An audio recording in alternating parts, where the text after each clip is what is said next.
The snow came down so thick that Olivia Lancaster could barely see her own trembling hands clutching the wool blanket around her 6-month-old daughter. And when the wagon wheels finally stopped turning, because the horses had collapsed in their traces, she knew with terrible certainty that she was going to die out here in this God-forsaken wilderness. Her husband Marcus had ridden ahead 3 hours ago, claiming he needed to scout the trail through the mountain pass. But Olivia knew the truth that burned worse than the freezing wind cutting through her threadbare coat. He had abandoned her.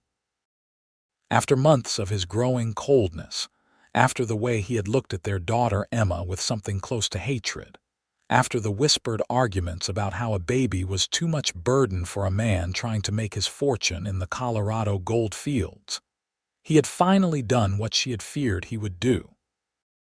He had left them to die. The storm had rolled in from the north with shocking speed, transforming the New Mexico landscape from brown and rocky to a blinding white nightmare. They had been traveling through the high country between Abiquiu and the Colorado border, a route Marcus had insisted would save them time. Now Olivia sat alone in a wagon that was quickly becoming buried, with 2 dead horses and a baby who had stopped crying an hour ago, which frightened her more than the crying had.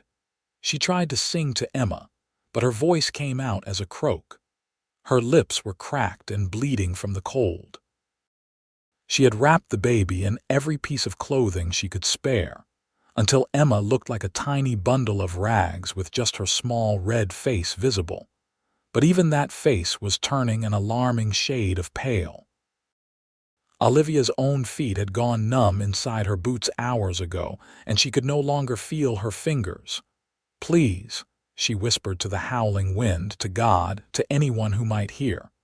"Please, somebody help us." She did not expect an answer.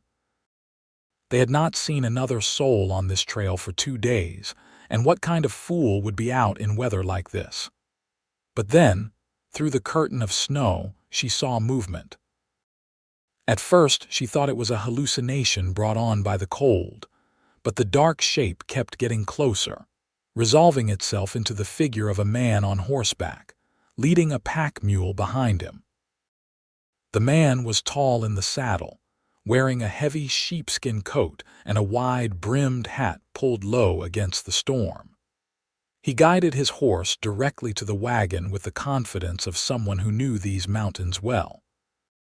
When he reached the side of the wagon and looked in at her, Olivia saw a face that was weathered and strong, with dark eyes that widened in shock at the sight of her and the baby. "Good Lord," he said, his voice deep and urgent. "Madam, how long have you been out here?" "Hours," Olivia managed to say. "My husband, he went ahead, but he is not coming back."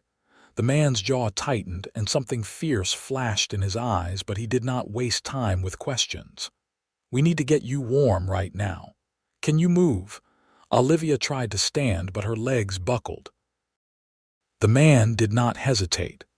He swung down from his horse and climbed into the wagon, and Olivia caught a better look at him. He was perhaps 30 years old, with dark hair visible beneath his hat and a scar along his left cheekbone that gave him a dangerous look, but his hands were gentle as he reached for her. "My baby," Olivia said. "Emma, she needs help." "I am going to help both of you," the man said. "My name is Flynn Easton. I have a line cabin about a 1/4 mile from here. Can you hold on to her while I carry you?" Olivia nodded, clutching Emma tighter. Flynn lifted them both as though they weighed nothing, supporting Olivia against his chest as he climbed out of the wagon. The cold hit her like a physical blow after the small shelter of the wagon bed. But Flynn moved quickly, placing her on his horse and climbing up behind her, surrounding her with his warmth. He urged the horse forward through the snow, and Olivia leaned back against him, feeling the solid strength of him, the steady beat of his heart through the thick coat. She must have passed out, because the next thing she knew, there was firelight flickering against wooden walls, and blessed warmth was beginning to creep into her frozen limbs. She was lying on a narrow bunk covered with blankets, and Emma was beside her, still wrapped in her bundle of clothes but making small, whimpering sounds that meant she was alive. Olivia tried to sit up, but her body would not cooperate. Every muscle ached and her skin burned with the pins and needles sensation of returning circulation. "Easy now," Flynn's voice came from somewhere nearby. "You are still hypothermic. Your body needs time." He appeared in her line of vision, carrying a steaming cup. "Can you drink some broth? It will help warm you from the inside." Olivia nodded, and Flynn carefully lifted her head, holding the cup to her lips. The broth was rich and hot, tasting of beef and salt, and it was the most wonderful thing she had ever tasted. After a few sips, she felt strong enough to speak. "Emma, is she all right?" "She is tougher than she looks," Flynn said, a hint of a smile crossing his face. "I checked her over. No frostbite that I can see, and her breathing is good. She just needs to warm up like you." Tears spilled down Olivia's cheeks before she could stop them. Relief and exhaustion and the horror of how close they had come to dying all crashed over her at once. "Thank you," she whispered. "You saved our lives." Flynn's expression grew serious. What kind of man leaves his wife and baby in a storm like this? "The kind who never wanted a baby in the first place," Olivia said bitterly. "The kind who blamed me for trapping him, even though he was the one who spoke wedding vows. He has been planning this, I think, waiting for the right opportunity." Flynn's hands clenched into fists, and his voice was tight with controlled anger. "What is his name?" "Marcus Lancaster. But please do not go after him. He is not worth it, and I do not want you to leave us alone out here." Flynn studied her for a long moment, then nodded slowly. "You are right. My priority is keeping you and Emma safe until this storm passes. But I want you to know that what he did is beyond cowardly. It is attempted murder, and if I ever cross paths with Marcus Lancaster, he will answer for it." The fierce protectiveness in his voice made something warm unfurl in Olivia's chest, something that had nothing to do with the fire crackling in the stone hearth. She looked around the cabin properly for the first time. It was small but well built, with a single room that held the bunk, a rough wooden table with 2 chairs, shelves stocked with supplies, and a cast iron stove in addition to the fireplace. Tack and tools hung on the walls, and through a small window she could see the snow still falling heavily. "Is this your home?" she asked. "One of them," Flynn said. "I run cattle in these mountains, and I have a few line cabins scattered around where I can shelter during bad weather or when I am checking on the herds. My main ranch is about 10 miles west of here, closer to Abiquiu. I was heading back there when the storm hit, and I decided to wait it out here rather than risk the full journey." "How fortunate for us," Olivia said softly. "If you had not been on this trail today at this exact time, we would be dead." Flynn's eyes met hers, and the intensity in his gaze made her breath catch. "I do not believe in coincidence, Mrs. Lancaster. I believe you were meant to survive, and I was meant to find you." Olivia did not know what to say to that, so she looked down at Emma, who was starting to squirm and make the hungry sounds that meant she needed to be fed.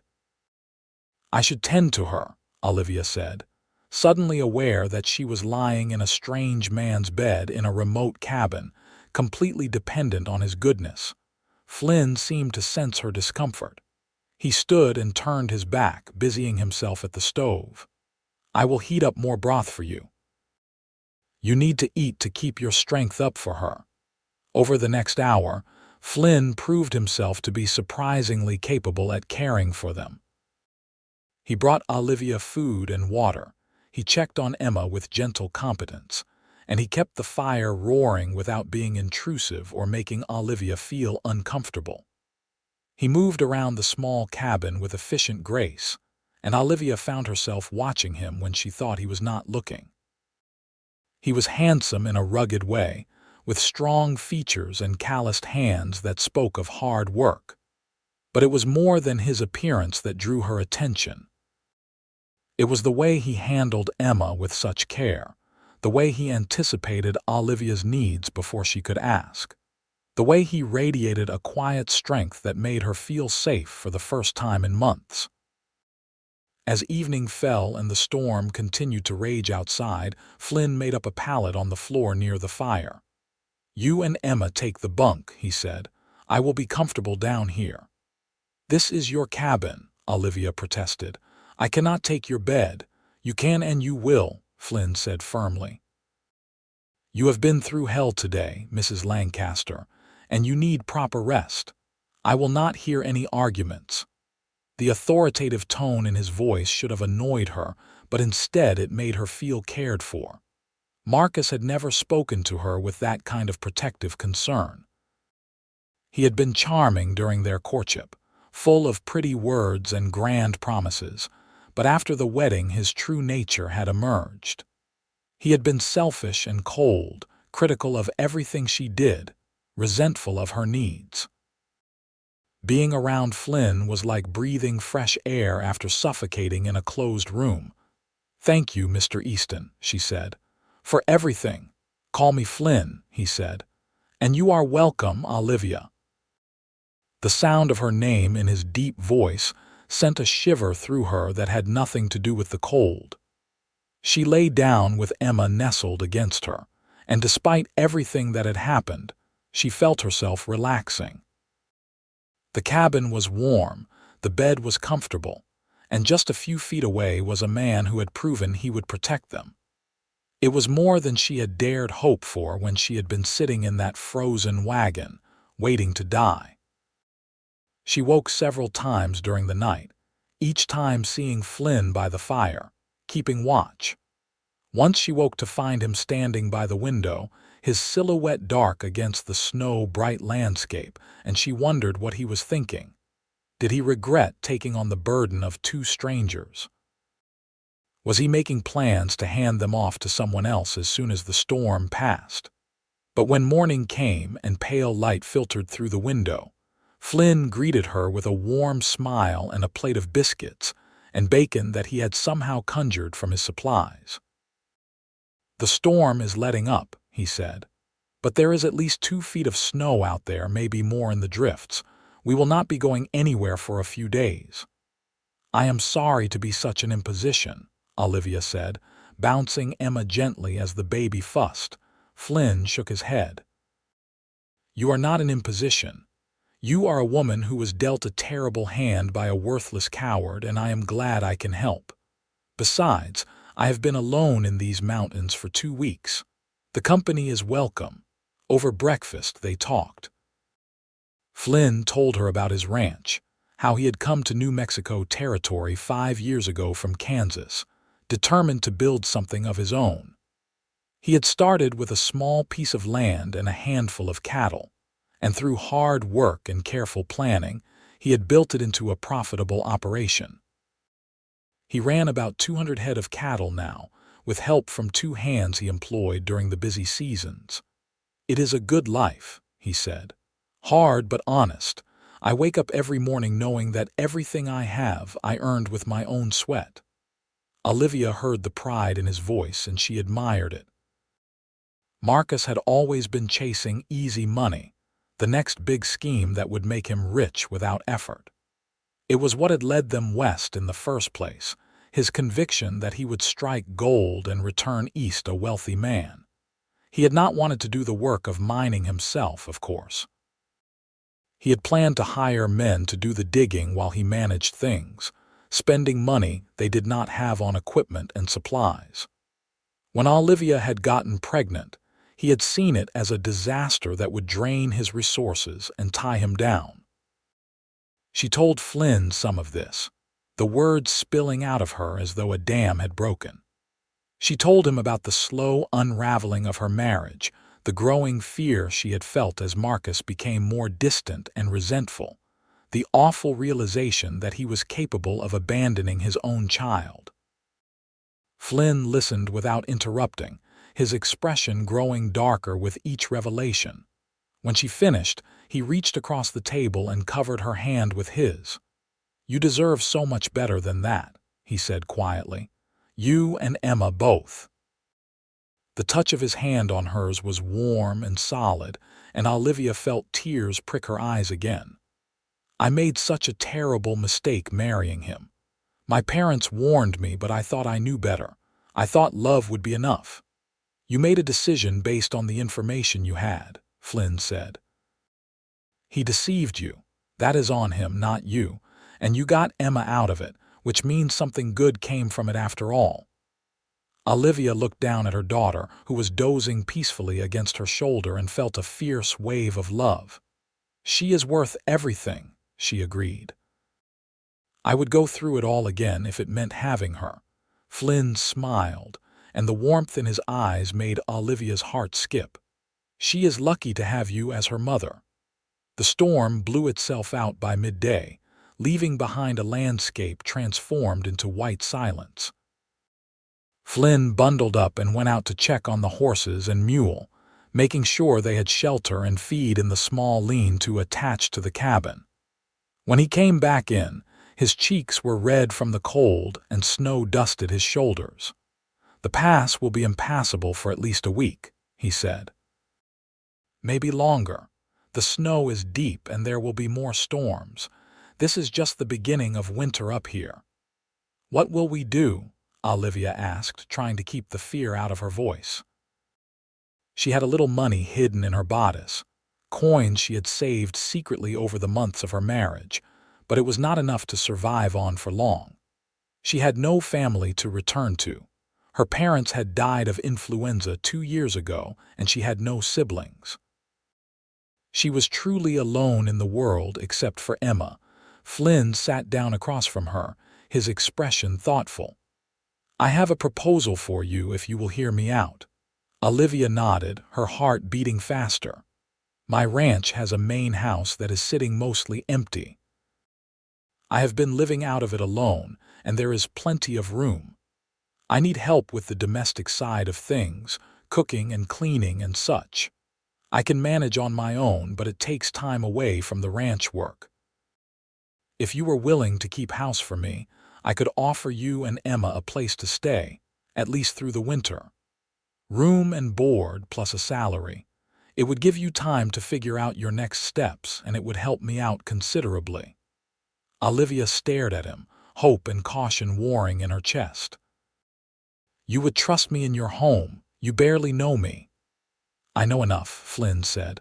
"I know you are a good mother. I know you are brave, surviving what you survived yesterday. I know you are honest, because you could have made up any story about how you ended up in that wagon, but you told me the truth even though it was painful. That is enough for me." "People will talk," Olivia said quietly.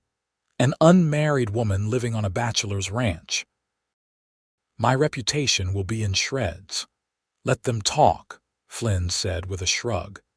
"Anyone who knows me knows I am a man of honor, and anyone who does not know me can think what they like. Their opinions do not put food on the table or keep the cold out. What matters is that you and Emma will be safe and provided for." Olivia wanted to accept immediately, but years of hard lessons had taught her to be careful. "Why are you doing this? You do not owe us anything. You already saved our lives." Flynn was quiet for a moment, his dark eyes studying her face. "Honestly, because when I saw you in that wagon yesterday, holding your baby and refusing to give up even though you were freezing to death, something shifted in me. I have been alone for a long time by choice. After I left Kansas, I told myself I was better off that way. But seeing you, seeing the kind of courage and love you have, it reminded me that there are good things in the world worth protecting. I want to help you, Olivia. Please let me." The sincerity in his voice, in his eyes, made Olivia's decision easy. "Yes," she said. "Yes, I will accept your offer. Thank you, Flynn. You have given us a future when I thought we had none." Flynn's face broke into a genuine smile that transformed his stern features into something handsome and warm. "Then it is settled. We will wait here until the trail is passable, and then I will take you to the ranch. You will like it there. The house has a good view of the mountains, and there is a creek that runs through the property that is full of trout in the summer." They spent the next 3 days in the cabin, waiting for the snow to settle enough for safe travel. It was a strange, suspended time, cut off from the rest of the world by the white drifts. Flynn proved to be easy company, with a dry sense of humor that surprised her and a wealth of stories about his adventures in the mountains. He had fought in the war between the states when he was younger, riding with the Kansas cavalry, and he had seen things that still haunted him, though he spoke of it rarely and only in passing. Olivia found herself drawn to him more with each passing day. She noticed things about him that made her pulse quicken. The way his hands moved with confidence and skill, whether he was splitting kindling or checking the tack on his saddle. The way he smiled when Emma grabbed his finger and held on tight, looking up at him with her wide blue eyes.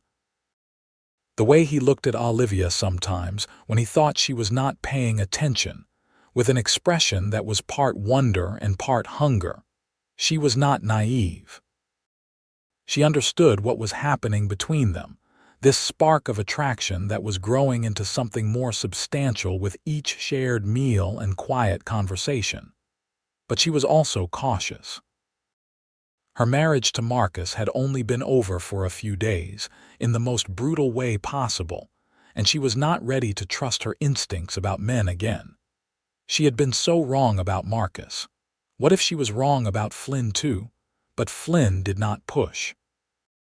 He was unfailingly respectful, keeping a careful physical distance even in the close quarters of the small cabin. He asked her about her life before Marcus, about her childhood in Ohio and her dreams for the future. He listened to her in a way Marcus never had, as though her words truly mattered to him. On the 4th day, Flynn declared the trail passable enough to attempt. He loaded his mule with supplies from the cabin, then helped Olivia wrap Emma in layers of blankets. He fashioned a sling that allowed Olivia to carry Emma close to her chest, keeping the baby warm while leaving her hands free to hold onto the saddle. Then he lifted Olivia onto his horse and swung up behind her, just as he had done the day he rescued them. The journey took most of the day, following narrow trails through the mountains that only Flynn seemed to know. The snow was deep in places, and twice they had to dismount and lead the horse through particularly treacherous sections, but Flynn never seemed worried. He moved with the assurance of someone who knew every rock and tree, every twist of the path. By late afternoon, they descended from the high country into a valley that took Olivia's breath away. Mountains rose on 3 sides, their peaks still white with snow, but down here the elevation was lower and the air was warmer. A creek wound through the valley floor, bordered by cottonwoods that still held a few golden leaves.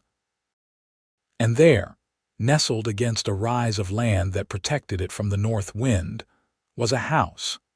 It was not large, but it was solidly built of stone and timber, with a wide porch across the front and a chimney from which smoke was rising. Nearby were a barn, a corral with several horses, and a few other outbuildings. The whole property had an air of being well tended and cared for. "Welcome to the Easton Ranch," Flynn said, and Olivia heard the pride in his voice. As they rode into the yard, 2 men emerged from the barn. One was older, perhaps 50, with gray hair and a weathered face. The other was younger, maybe 25, with sandy hair and a curious expression. "Boss, we were starting to worry," the older man called. "Storm came up fast and fierce."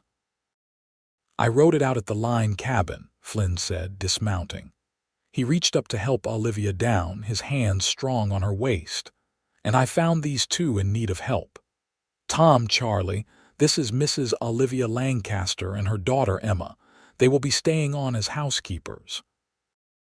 Olivia, this is Tom Wheeler and Charlie Morrison, the best hands in New Mexico. Tom tipped his hat, his eyes kind.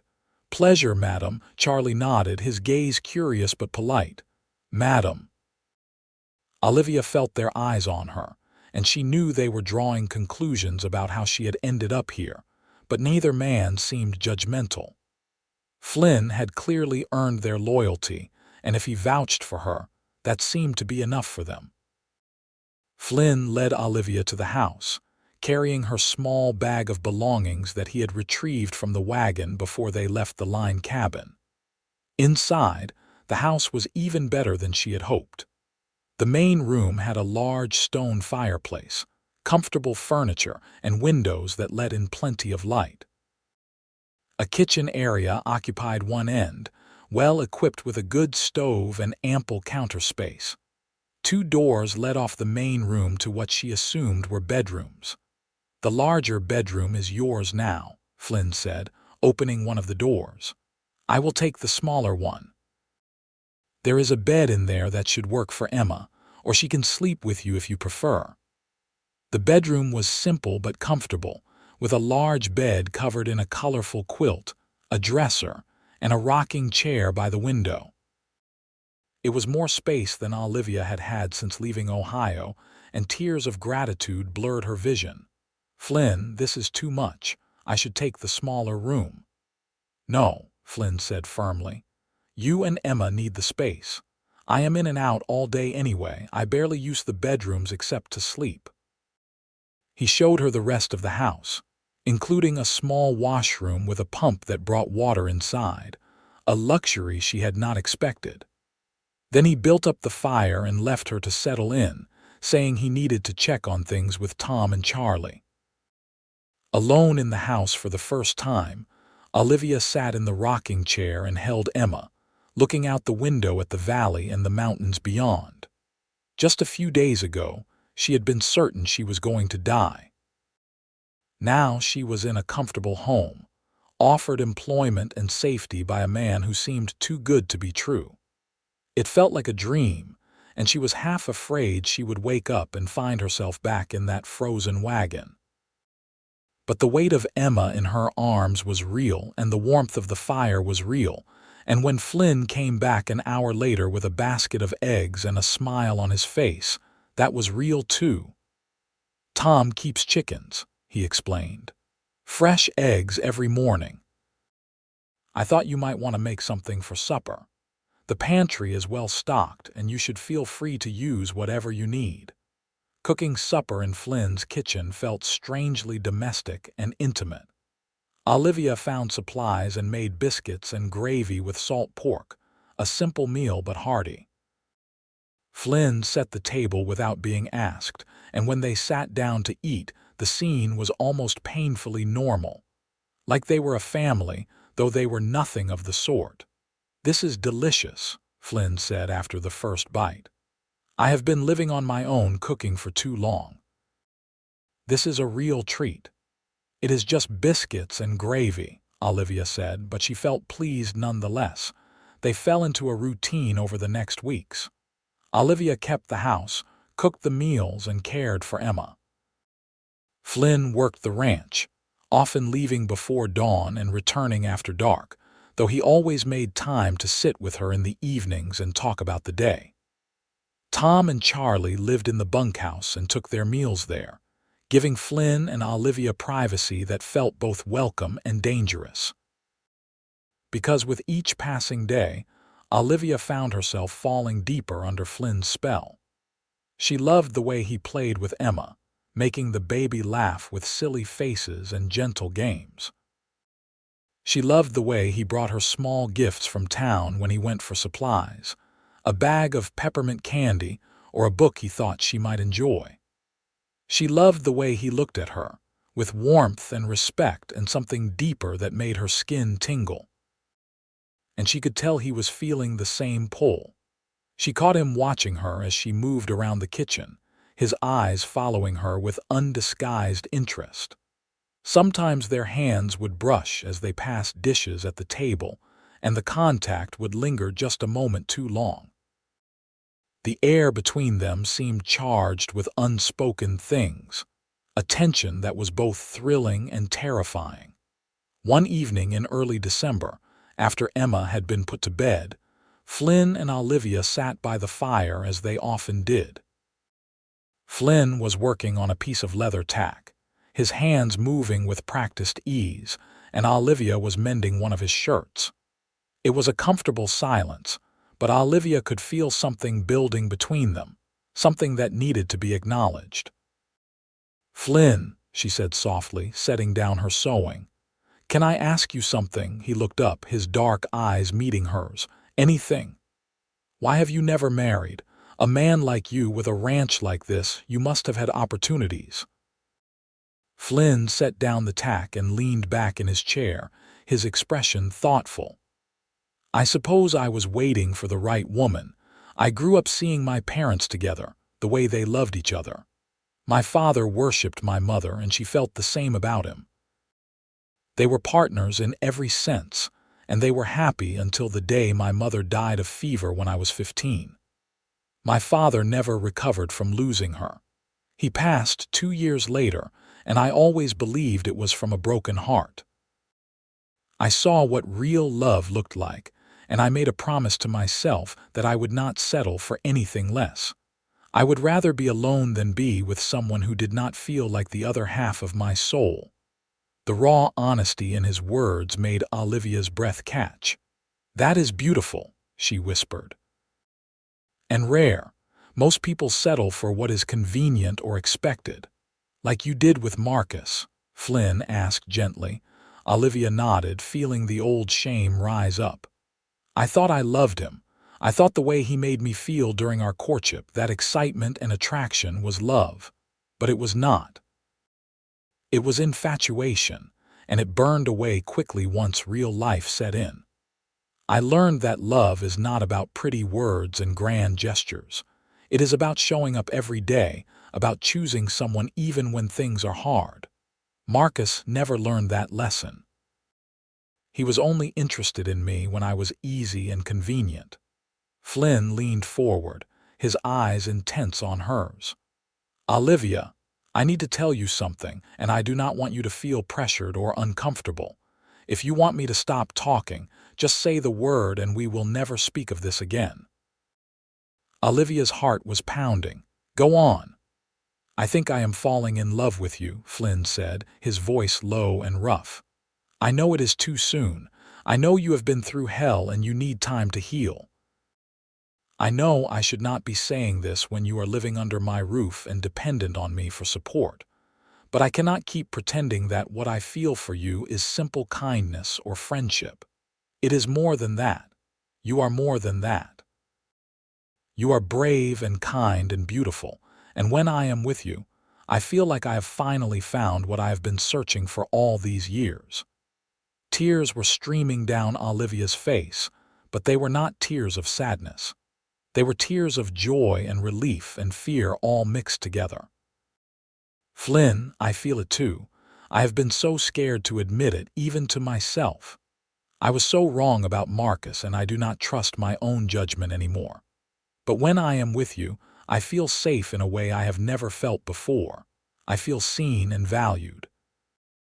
You make me believe that I can have a good life, that Emma and I can have a future that is not just survival but actual happiness." Flynn stood and crossed to where she sat, kneeling in front of her so they were at eye level. "I want to give you that future, Olivia. I want to build a life with you and Emma. I want to marry you, not because you need my protection or my name, but because I cannot imagine my life without you in it. But I will not rush you. Take all the time you need. I will wait as long as it takes for you to be sure." Olivia reached out and cupped his face in her hands, feeling the rough stubble of his jaw, the warmth of his skin. "I do not need time to know how I feel about you, Flynn. What I need is to trust that this is real, that you mean what you say. Marcus made so many promises that he broke. How do I know you will keep yours?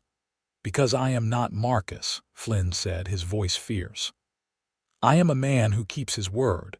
If I promise you something, I will move heaven and earth to deliver it.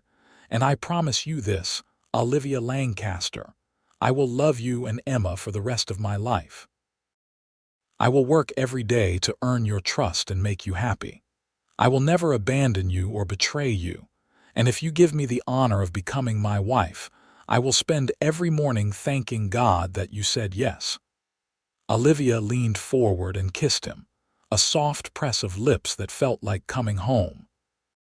Flynn made a sound low in his throat and kissed her back, his hands coming up to frame her face with exquisite gentleness.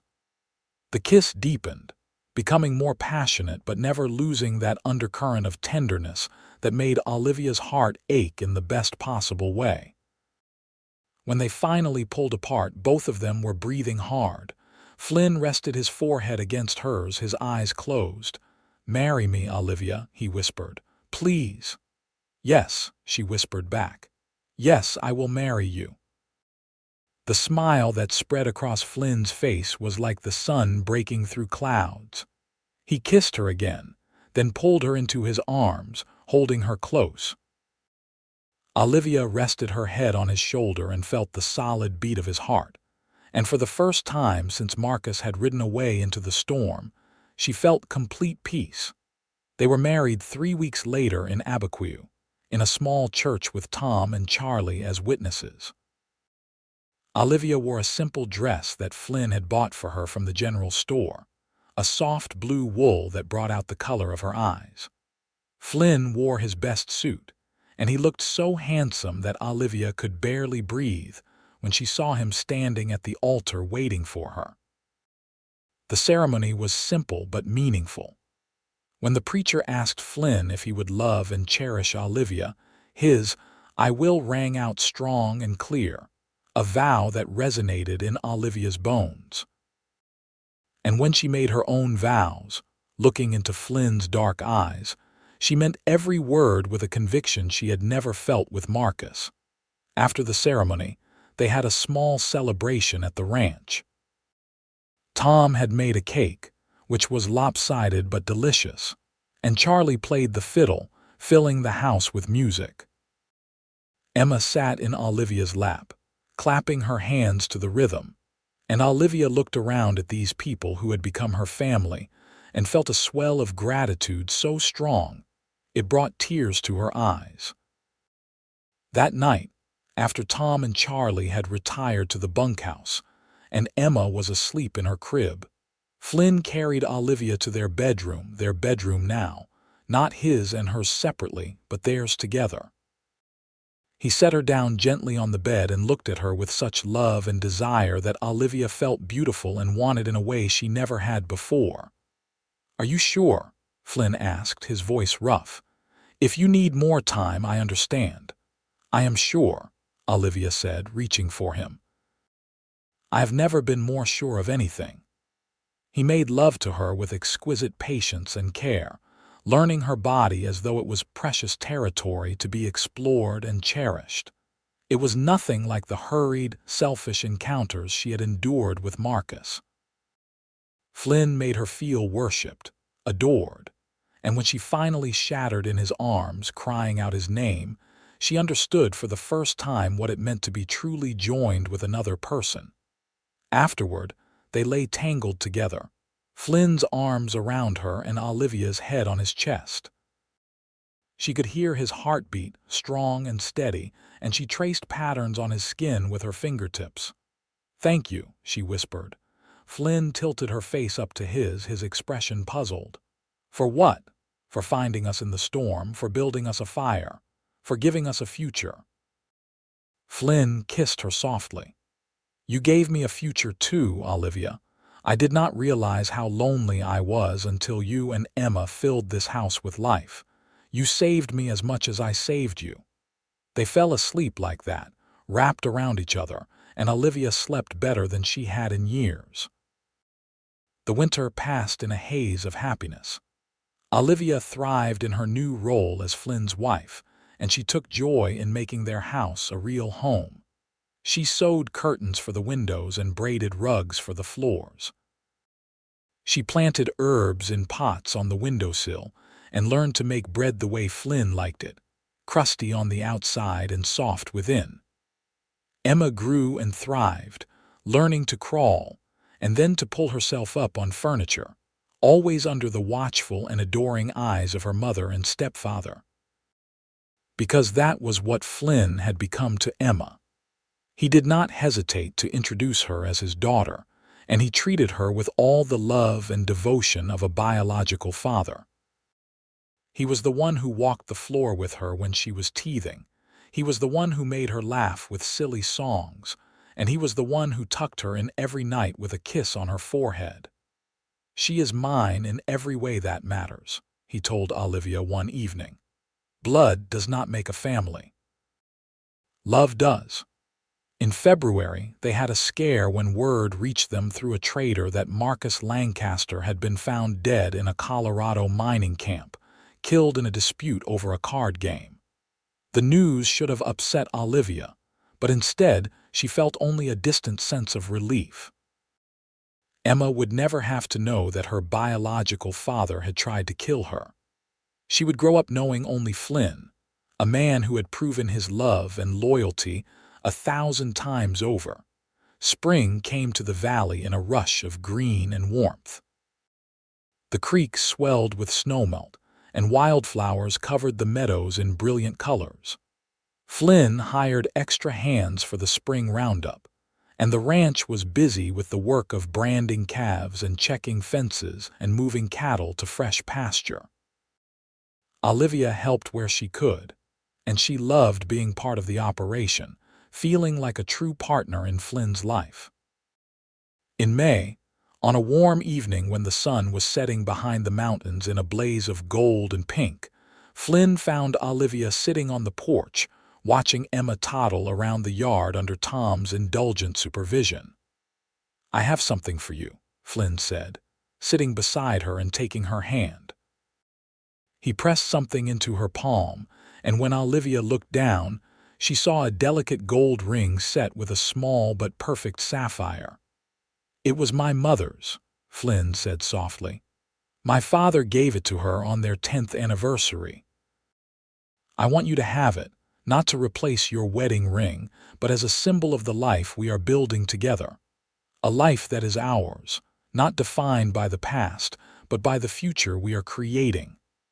Olivia slipped the ring on her finger and it fit perfectly. She turned to Flynn, her eyes shining with tears of joy. "I love you so much. Sometimes I cannot believe this is real, that I get to have this life with you." "Believe it," Flynn said, pulling her close. "This is real. We are real. And every day I am going to prove to you that you made the right choice in trusting me." In July, Olivia realized she was pregnant. The discovery filled her with a complex mix of emotions. She was thrilled at the prospect of having Flynn's child, of giving Emma a sibling, but she was also frightened. Her pregnancy with Emma had been difficult, and Marcus had made it even harder with his resentment and coldness. What if something went wrong this time? But when she told Flynn, his reaction was everything she needed. He was overjoyed, picking her up and spinning her around before carefully setting her down and placing a hand on her still flat belly with a look of wonder. "We are going to have a baby," he said, his voice thick with emotion. "Our baby. Are you happy?" Olivia asked, needing to hear it. "Happy does not even begin to cover it," Flynn said. "You and Emma and this new little one, you are my entire world. I am the luckiest man alive." He was attentive and protective throughout her pregnancy, making sure she did not overwork herself and bringing her special treats when he went to town. Tom and Charlie were equally excited, and they started building a larger crib in the barn, determined that the new baby would have the finest sleeping place in New Mexico.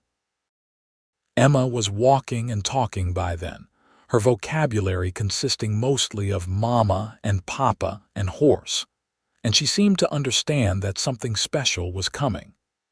She would pat Olivia's growing belly and say "baby" with great authority, making everyone laugh. In March of 1877, during a late winter storm that reminded Olivia painfully of the day Flynn had found her, she went into labor. Flynn sent Charlie racing to Abiquiu to fetch the midwife, and he stayed by Olivia's side, holding her hand and murmuring words of encouragement as the pains came harder and faster. "You can do this," he told her, his face close to hers. "You are the strongest woman I know. Just hold on to me and breathe." The labor was long and difficult, lasting through the night and into the next day, but finally, as the storm cleared and sun broke through the clouds, Olivia gave birth to a healthy baby boy. Flynn cut the cord with shaking hands, tears streaming down his face, and when the midwife placed the baby in Olivia's arms, she looked down at her son and felt her heart expand to hold even more love than she thought possible. "He is perfect," Flynn said, his voice choked. "You are perfect." "Thank you, Olivia. Thank you for this gift." They named him Jacob Flynn Easton, and from the moment he entered the world, he was adored by his entire family. Emma was fascinated by her little brother, wanting to help with everything from diaper changes to feeding time. Tom and Charlie doted on him, carving wooden toys and taking turns rocking him when he was fussy. And Flynn was a natural father, caring for Jacob with the same tenderness he showed Emma. As Olivia recovered from the birth, lying in bed with her son in her arms and Emma snuggled against her side, she reflected on the journey that had brought her here. Just over a year ago, she had been abandoned in a snowstorm, certain she was going to die. Now she was in a warm, comfortable home, surrounded by people who loved her, married to a man who treated her like she hung the moon and mother to two beautiful children. "What are you thinking about?" Flynn asked, coming to sit on the edge of the bed. "How far we have come," Olivia said. "How different my life is now from what it was." Flynn leaned down and kissed her forehead, then kissed each of the children. "I think about that day I found you all the time," he admitted. "What if I had taken a different trail? What if I had waited out the storm somewhere else? I could have missed you, and I would never have known what I was missing. But fate or providence or whatever you want to call it brought you to me, and I thank God for it every single day." "You gave us more than shelter from the storm," Olivia said, reaching up to touch his face. "You gave us a home. You gave us love. You gave us a future we never could have imagined." "We gave each other those things," Flynn said. "That is what marriage is, what family is. We build it together every day with every choice we make to love and support each other." The years that followed were good ones. The ranch prospered, and Flynn was able to buy more land and expand his herd.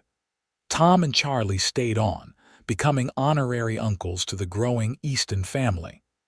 Emma grew into a bright, spirited girl who loved horses almost as much as her father did.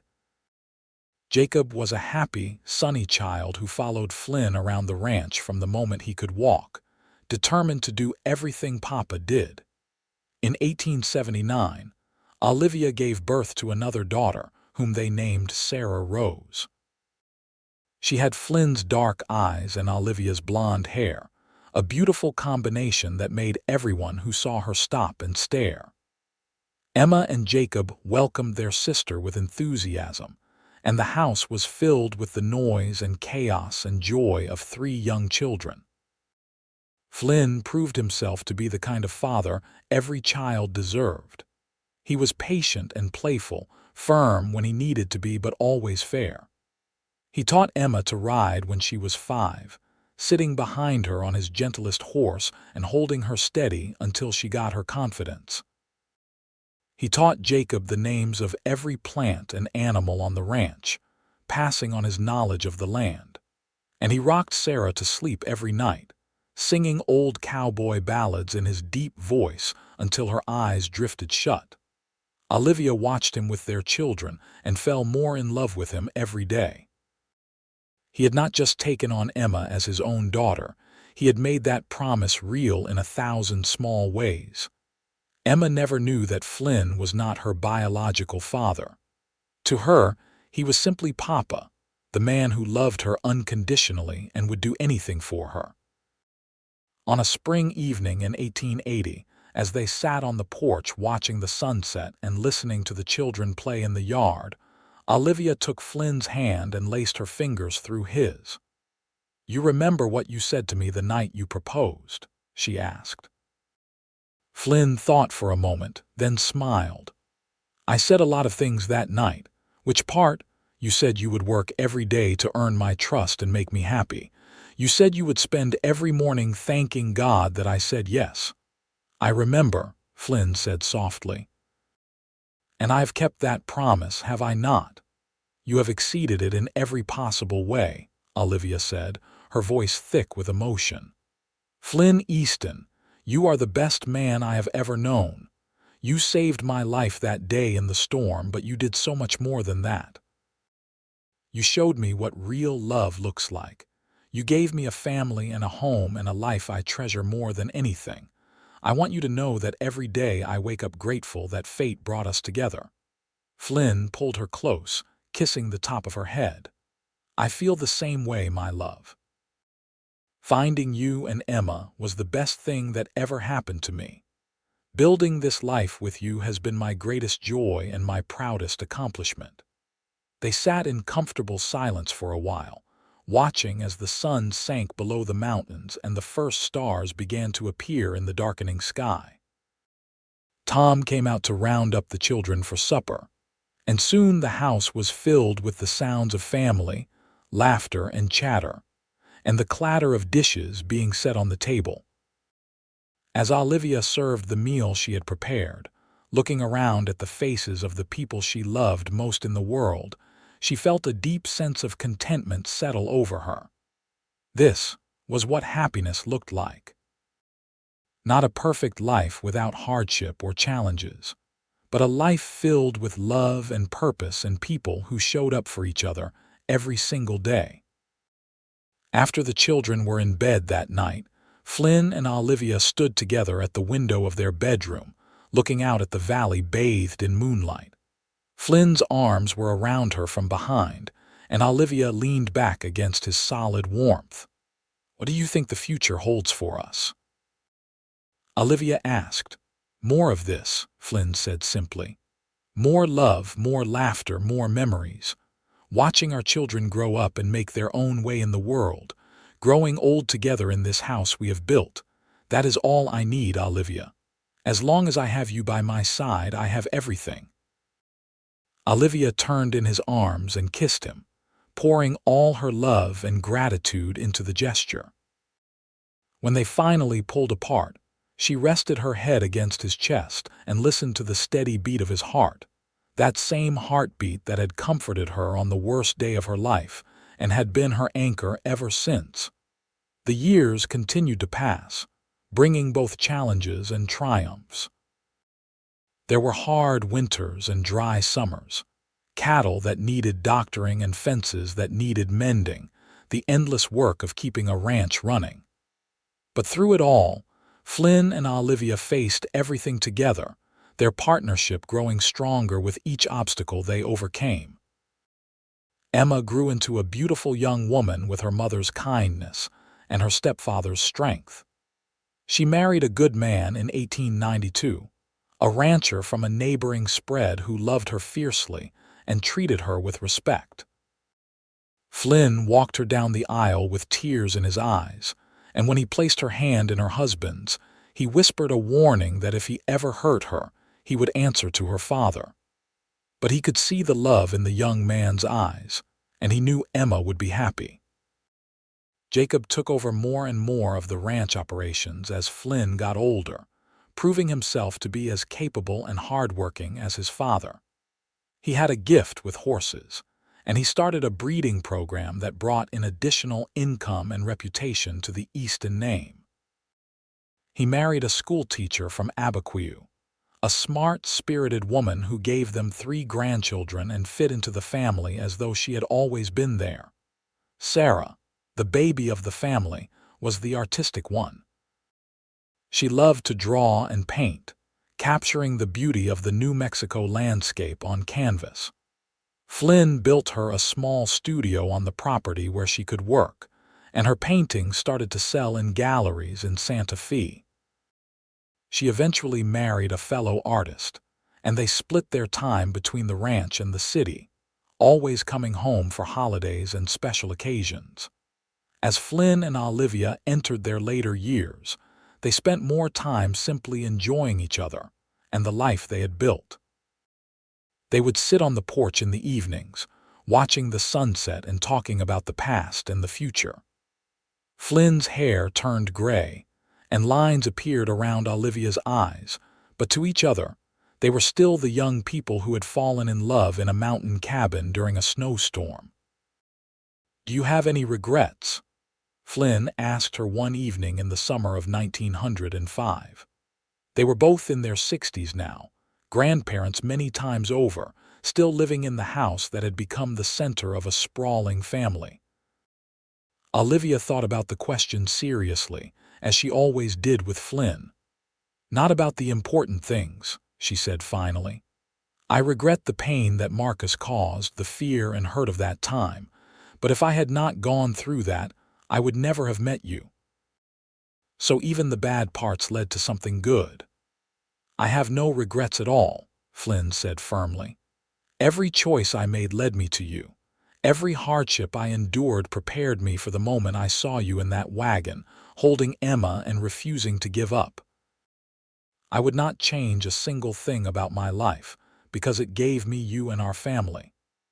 Olivia reached over and took his hand, their fingers intertwining automatically after decades of the same gesture.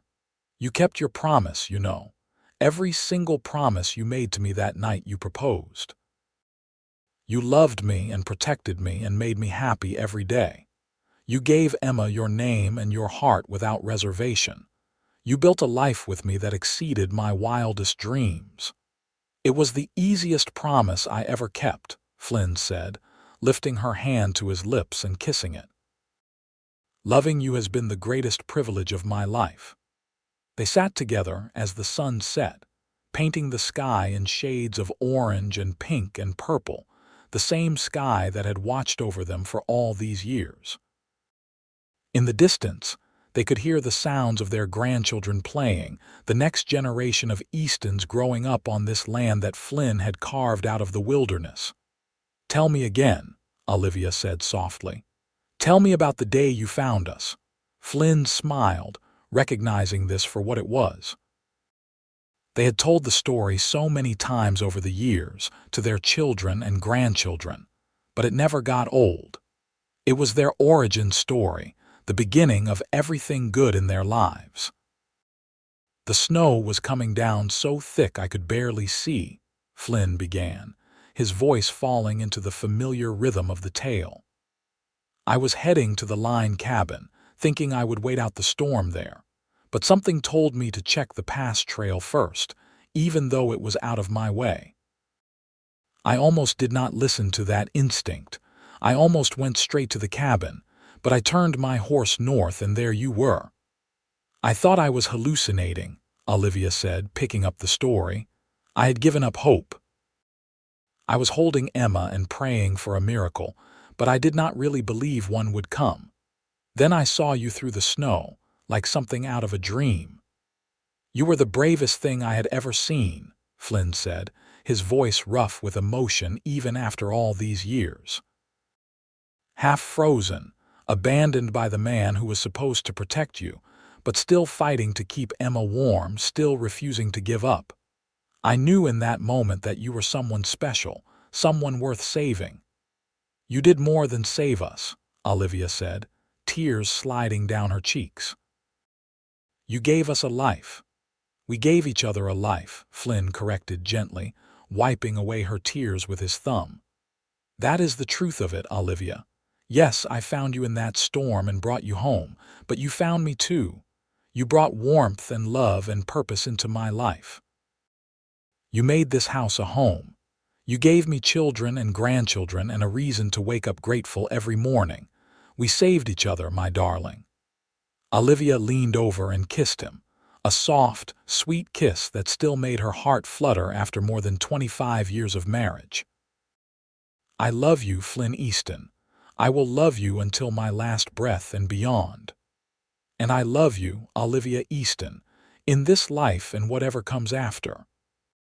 They sat together on the porch as night fell, wrapped in blankets against the cool mountain air, listening to the sounds of the ranch settling down for the evening. Inside the house, lights glowed warmly from the windows, and Olivia could see Sarah moving around in the kitchen, preparing supper for the family. Tomorrow, Jacob and his family would come for Sunday dinner, and Emma and her husband were expected the day after. The house would be full of noise and laughter and love, the way it always was when the family gathered. "This is everything I ever wanted," Olivia said softly. "Family, love, a place to belong. You gave me all of that.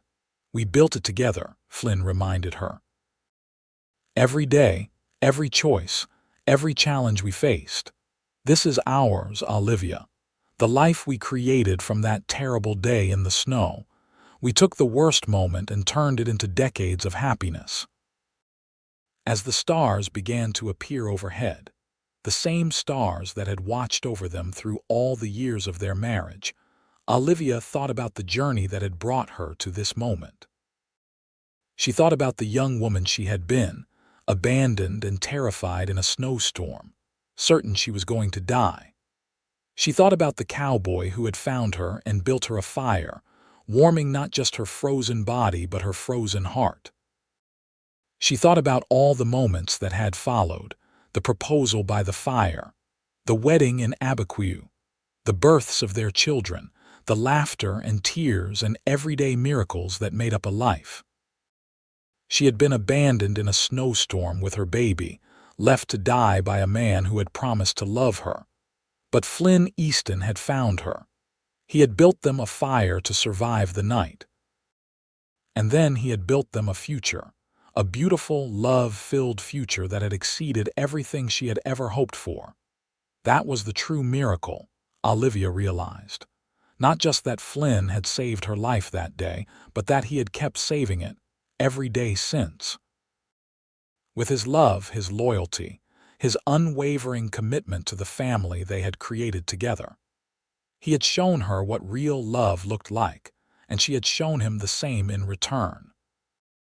They had built something lasting and true, something that would endure long after they were gone, in the children and grandchildren who carried on their legacy. "Thank you," Olivia whispered, looking up at the stars. She was not sure who she was thanking, God or fate or simply the mysterious workings of a universe that had brought her and Flynn together. But she was grateful, deeply and profoundly grateful, for every moment of the life she had lived. Flynn squeezed her hand, understanding without words what she was feeling. They sat together in the peaceful darkness, two people who had found each other in the midst of a storm and had chosen each other every day since. They had built a fire to survive the cold, and they had built a future filled with love and warmth and family. It was more than Olivia had ever dared to dream, that terrible day when she thought all hope was lost. But hope had come, in the form of a cowboy on horseback, riding through the snow to save her. And that hope had blossomed into a love that had sustained them through all the years, a love that would endure as long as their story was told. The story of how Flynn Easton had found Olivia Lancaster in a snowstorm, had built them a fire, and had given them a future beyond measure. Inside the house, Sarah called out that supper was ready, and Flynn helped Olivia to her feet. They walked inside together, hand in hand as they had walked for more than a quarter century, ready to share another meal with their family, ready to add another chapter to the beautiful story they were still writing together. The fire in the hearth burned bright and warm, just as their love had burned bright and warm through all the seasons of their life, a testament to the power of two people who had chosen each other and had never looked back, who had taken the broken pieces of a life abandoned and had forged something whole and beautiful and enduring.